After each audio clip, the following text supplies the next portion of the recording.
So after the Apple record became famous, the Hare Krishna mantra, it rose to, I think, number 12 in the charts in England, and it was number 1 in some countries, like Japan. The agents decided to make as much money as possible by having us tour around England. We went to Manchester, we went to Liverpool, we even went to Scotland, and we had engagements in other countries, even in Holland and in France and in Italy and in different places. And one of the most unusual gigs that we had, we call them gigs, was called the Festival of the Midnight Sun. The Midnight Sun took place in a place called Linköping, Sweden. It's on the southern tip of Sweden.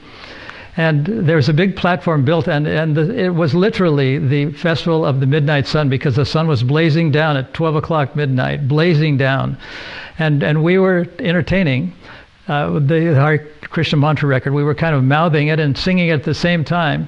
We were on a raised platform. And because the devotees were all dancing, the speakers started to explode because they were spinning around. In those days, they achieved a vibrato effect by spinning the speakers inside the cabinets around and around. They called them Leslie speakers.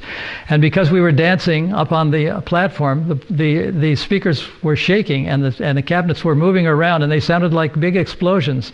And the people that were listening down in the sandy area below thought it was all part of the act, and they loved it.